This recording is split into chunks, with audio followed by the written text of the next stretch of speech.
Hey y'all, happy Tuesday. So I want to dig back in today where we left off yesterday in the kind of peace that Jesus walked in. And we're staying in the book of John today. We're going to be in John 14. We're going to read verse 27.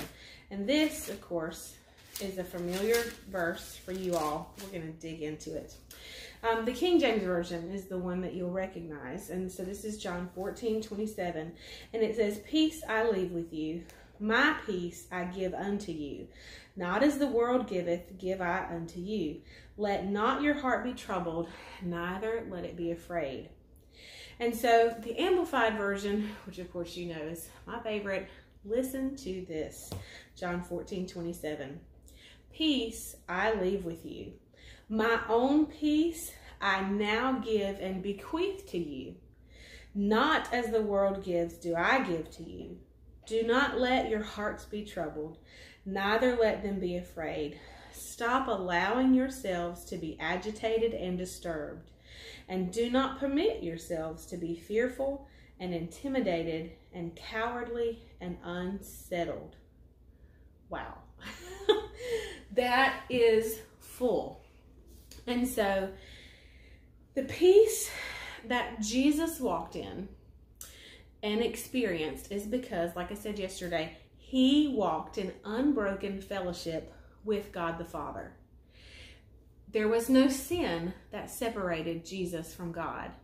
And so he, as we've read the definition of that eirene peace, which is what it is in the Greek, that fearing nothing from God, being completely at rest with God, and so fearing nothing from God. And that was Jesus. And so whatever he did, whatever opposition he came up against, he knew that God was on his side, and that God was with him, and that God would carry him through to his destiny, and that God would get him to where he needed to be. And that's the peace that Jesus gives us, that he left with us. And so he was leading us unbroken relationship with God. And the Amplified Version translates this accurately in that Jesus, he used as he's saying, "I give to you," it was bequeath. And so what do we know about the word bequeath? This is so cool, and I can't wait to share it with you. These chapters in John 13 through 17, are of the Last Supper. And so these are details that the disciples, John here particularly, is recounting of their last night with Jesus before he was arrested and entered into his crucifixion, before the Passion. And so these are, I have in my notes, these are fire hydrant chapters in that there is so much meat in them. But you think these are the last moments that Jesus has with his disciples before he's gone. And so what are the most important things that he could tell them?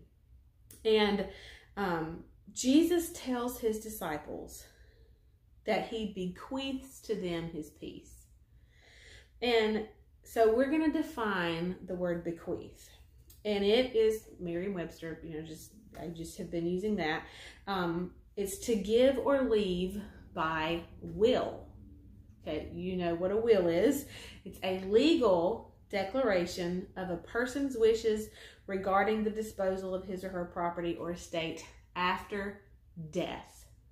Okay, what is so important here, the connection that I want to make, is Jesus giving us his peace, bequeathing us his peace when he dies. When Jesus is gone, he has bequeathed us his peace.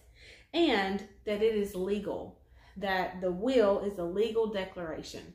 So Jesus is bequeathing, he is giving or leaving by his intentions, his will. He is telling them, you can have my peace when I'm gone. Now, by Jesus' death on the cross, the debt for sin was paid in full. He took our sin and gave us his righteousness and his peace. And because of Jesus' payment for sin, we now have peace, unbroken relationship with God the Father. And we're going to pull this apart some more tomorrow. I'll see you then. Bye, y'all.